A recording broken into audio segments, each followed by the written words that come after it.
Good morning, everyone. This is Kobe Rex. I am here with my friend Janie Cordes this morning. We are on the What's Next in Denver Real Estate podcast. So we are in the middle of our 4Ds part of our podcast. We're talking about different types of situations with different people in life that are looking to transact. So we started with death. So if you want to look at our last podcast, we had that on YouTube before. And now this week, we're going to be talking about divorce. So just so you know who we are, my name is Kobe Rex. I'm the operating principal and mortgage loan strategist with AT Mortgage Pros. And Janie is an amazing real estate agent with the Keller Williams Advantage team over here in Lakewood. So thank you so much for joining us this morning, Janie. And what I want to do first is hand it over to you, sir, for some opening thoughts on this topic. Thanks so much, Kobe, and I'm so pleased to be able to join you today. I'd like to be an asset in a different way other than just your normal real estate agent at this point in the conversation and give you a perspective from a personal level. Having been through a divorce, I can tell you that 10 years after the divorce, I looked at it so different than when I was in the divorce. And so hindsight is always 20/20. And it is definitely a process. You get people that just want to throw the keys and escape the whole situation, and then you have people that want to count every frying pan. So in any case, it's a very difficult process, but we have to remember that as professionals, we are here to guide through the process and what it can be a very difficult situation with a number of scenarios. So I'd like to start off asking Kobe to discuss the divorce decree, because that is our framework where we come in as professionals and we start dealing with the asset and the assets and everything it takes to move on and go forward from here. Kobe? I love it. So, yes, I completely agree that the divorce decree is the fundamental component of this discussion. I have had clients that are in the middle of a divorce that want to ask my opinion on multiple different things. I had a family that both of them were trying to get houses after a move with the military. We call that a PCS. And we're about to go under contract on a house. And the realtor is texting me, being with the client, asking me, hey, what do we do if the divorce decree isn't final? That is the essential component of this discussion, because, and hopefully none of us, Janie also doesn't want this on anybody, but if you are going through a situation with a divorce, there is the section in your divorce decree. Always, I highly suggest having the best law professionals you can have to protect your interests. And the property and financial agreement is the place where we begin. And I wrote down the quote that Janie talked about before this. And do you have the mortgage has ended quote that you wanted to do real quick? The mortgage has ended. The marriage has ended, but the liability did not. And it's so important to remember that there is true money and assets involved. And when we're looking at that and a divorce at the same time, as I mentioned earlier, some people just want to walk away from money because they're just so over it. Okay? So what we need to do is look at the divorce decree, and we need to slow down, and we need to figure it out with the parties as how we're going to go forward. And that divorce decree, as you said, Kobe, gives us that opportunity to follow the rules. It does. And so with beginning the process of going through this divorce, so what I see are three different types of debts. And that really is it, as Jenny said, the marriage has ended, the liabilities have not. The liabilities is where most of the discussions are going to start. So the first one is going to be the house. So we're going to get to that in a little bit later in going more deep into that discussion. But the ones that I've seen people get tripped up on the most are some of the smaller stuff, including credit cards and auto loans.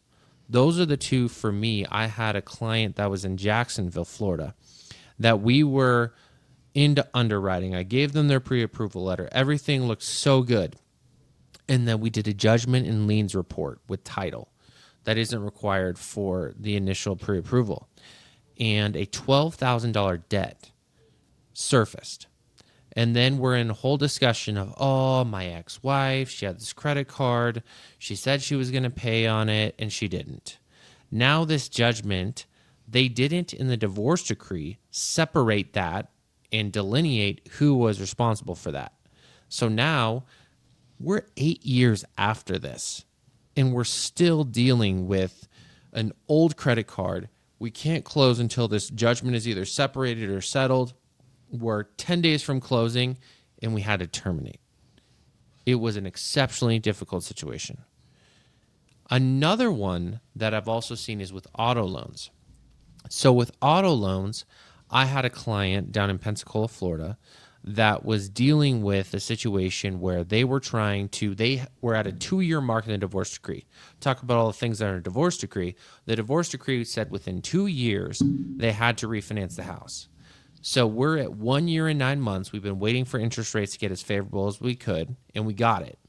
But what ended up happening is we have to look at a debt-to-income ratio, not just the house, but the ex-husband had a car that was co-signed in both of their names. And the ex-husband had been making payments for over a year. Most of the time, that should be separate, and we should be able to exclude it. But the issue is when I got the bank statements, even 2 years after the fact, their bank statements still, they were both listed as owners on the account. So I couldn't exclude it. So we had to go jump through more hoops, get a co-signer, do all these different things. But if they just would have looked at the divorce decree, looked at the way that their finances have been set up, this could have avoided this issue. So I'm going to hand it back to Janie. It's amazing how your memory fades after the divorce. You just want to put that divorce degree in that drawer and shut it. So time flies, doesn't it? And all of a sudden you have a problem. So being a good counselor is essential. And that's where I come in as a real estate broker, because I am going to be dealing with the house, and we're either going to be selling it or it's going to go to one of the parties. And that presents its own difficulties as well. Qualifying. What have you seen, Kobe? So with qualifying after the divorce, typically I see 3 scenarios. So the first one is that we'll either do a cash out refinance to just have the loan in one person's name, and the other person is off the property and they're off the mortgage. So the first thing you have to do is you have to get the other party off the title. So typically you're going to go and you're going to go see the title company, and no matter what you're going to do what's called a quitclaim deed. That's the first thing you're going to do, is that removes one person from the title. And the cash out refinance is nice because it removes one of the parties from the mortgage and the title. However, a lot of us before 22 are sitting on 2 and 3% interest rates that we don't want to disturb that. That's a great point, Kobe, right there. So what we're trying to do is, how do we preserve these low interest rates? Because if somebody goes up to, right now we're in the 6s, typically unconventional, and how do we preserve that low payment that we already have, and also separate them legally. So no matter what, you can do a quitclaim deed. But in terms of one of the things that I'm advising my clients to do is a home equity line of credit, so a HELOC. So what that'll do is, in addition to that first mortgage that you can have an additional line of credit that you can use, because in a lot of these different divorce decrees, you're going to spell out that you have to give out a certain amount of equity. And this HELOC is a great tool to do that. The disadvantage of doing the HELOC compared to just a normal cash out refinance is that the old spouse is still going to be on that primary mortgage, which can sometimes make qualifying for their subsequent purchase a little bit more difficult. But what it does is it allows, the HELOC is powerful because you preserve that low interest rate on most of the house value in the mortgage that was existing, and you can get out the additional part to settle with the other party. That's a terrific way to approach it, because there's a big rub on interest rates right now, as we know, and preserving those interest rates that they did have is quite valuable. And I think that if that can be done with that HELOC, and the other party is now out of the title, out of the loan obligation, that certainly is favorable, because they're not going to want to qualify moving forward with 2 house payments. In the one challenge that I am seeing with clients is that so you have the trailing house that either the one spouse is going to maintain, and a lot of times the new challenge that's presented is what happens to the spouse that needs to purchase another house. So the first thing that a lot of times people don't understand is that the nice thing about the law is that it treats a divorcing spouse as a first-time home buyer.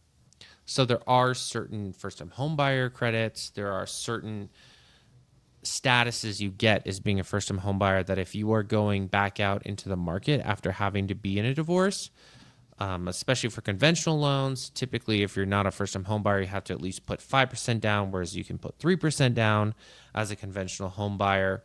Most of the down payment assistance programs that exist today are not solely dependent on you being a first-time home buyer.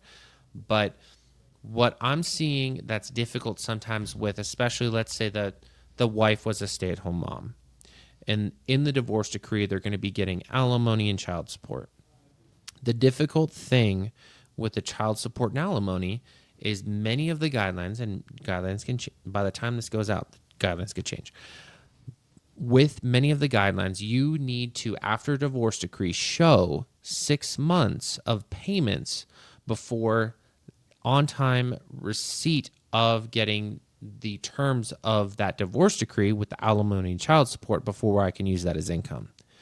And sometimes in these contentious situations, those payments don't come in on time, which presents a challenge for the additional spouse. So while we all hope that people operating in good faith going through a divorce, everybody hopes it's amicable, sometimes it really goes into Janie's court where she has to sell the asset because there is a breach.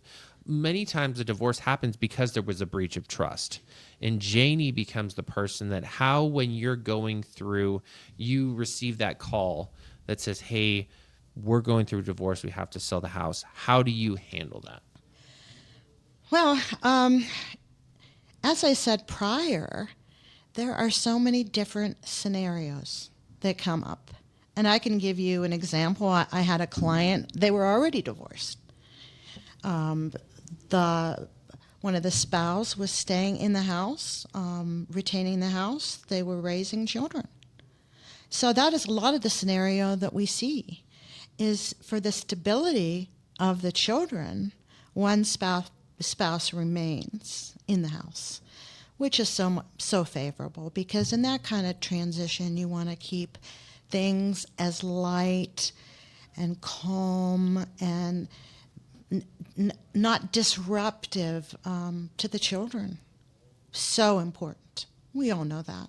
I mean, there's no denying that. And I think that in explaining those scenarios of quit claiming out and having one spouse stay in, that is more favorable, I would think, than when you're raising children to have happen. But as I said earlier, again, the scenarios can range from the family to, keeping the family together to fighting over the kids. So we have to be very, very delicate in this process and realize that we are dealing with people and their feelings and children. And I feel like I have a scenario actually right now that is hot where I have one of my close family friends that he just went through a heart attack. He had his own business he was maintaining. And then since the heart attack, it's been difficult to maintain. Unfortunately, during the heart attack process, they are now going to be getting divorced.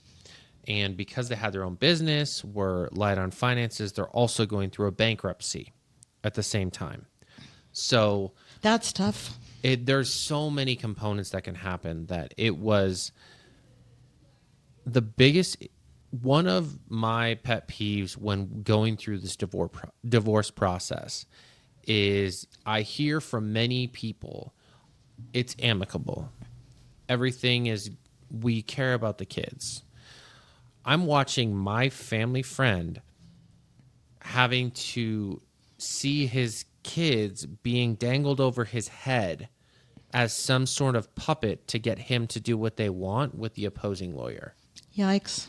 So that is just where, for me, I highly suggest this is not just Janie and I, but this is times where I just felt so bad for the guy because he sat in front of the judge. The judge said his wife's attorney was a great person, and as a lawyer, I'm seeing that he does a great job because he's advocating for his client. However, getting the right representation, having all the professionals, including Janie and I, in your corner is so important versus in an emotional situation when the other party says, do X or I'm going to take the kids. Boy, that's when experience comes to play. Because been there, done that, and seen so much. And I don't mean to be repetitive a million times about the scenarios, but as different as people are, they present their own scenarios, right? And I have been in the position, being a midnight counselor. People call me, text me, oh my God, you can't believe what he did. Oh my God, you can't believe what she did. And so I just can't go there with them. I have to be very cautious. I have to be able to validate, but not interject my opinions or my reactions have to be very thought out. It's almost like we want to take 10 minutes before we answer. So I think that as we've talked about, this episode has really been focused on where do we begin? And for both Janie and I, we feel that divorce decree, specifically the property and financial agreement, is so important. The marriage is ended, but the liabilities have not. And then taking the time with both your lawyer and the financial team, including the real estate agent and the lender, to make sure that your goals are being achieved is so critical. In the situations I have right now with both clients and family friends that are going through these things, I see more than anything, most people are trying to get out of the burden they have. They want to be done with the process. They want the custody to be figured out. They want the assets to be dissolved how they need to be. And we as professionals operating in this space are here to help, to lend our advice and our guidance to do that. And Janie, what other things would you say to your client in this situation? Well, I would you're dealing with an asset, correct? Let's just break it down. We have a house, okay? So I am representing. Who am I representing here? I mean, that is the first thing. Who's on the title? Who's making the decisions? Who am I communicating with? Okay, let's say both of them are on the title. They're joint tenants, okay? So communication is the key to success in all things in life, all things in real estate, all things in business. So when I communicate, I'm going to communicate to them both the same. They're going to get the same email. They're going to get the same conversation. And we are going to be completely impartial with the parties, and we're going to focus on the house. That is what my job is to move the house, or in a scenario in which a spouse is going to keep it, that's where Kobe comes in. But if we are selling, communication, and we need to be the anchor in the sea again. We need to be able for them to come and say, hey, I'm floating, can you help? And that's being a professional, and that's being a human being. And I think that's a lot of what people miss in professionalism. I've seen it all, in the 45 years. And there's a way to deal with people that make them feel okay. And that's the whole thing. Everybody's a person. We need to make them feel okay and move through the process. And that's the number one thing we're going to do is look at each person's situation individually and do our best to make sure they feel heard, represent their interests. And this is not, what I'm excited about is this is not just we're going to be doing a part 2 to this discussion, because we have just scraped the surface. And I am very excited that we're going to continue to, any questions you have, Janie and my contact information will be in the video description, and we would be honored to continue this conversation with you in this chapter. And Janie, any final thoughts? Any final thoughts? I think, Kobe, you bring such a wealth of knowledge, and that's what we need. In business, we need people that know their job. And it is such an important transition that we need people that understand the process and can advise appropriately and can do that with regard and respect for every individual in the process. And let's be honest, we all have feelings. We all want to say, you're right, he's difficult. Or, you're right, she's a little bit sideways on something. But we don't want to be there, We may think it, but we don't want to be there. We want to be steady professionals at the end of the day and make things good for our clients. Agreed. So thank you so much for listening to this episode of the What's Next in Denver Real Estate Podcast. We look forward to continuing this discussion on the 4 Ds and how that relates to you and your real estate journey. Thank you so much for listening, and can't wait to catch you on the next episode.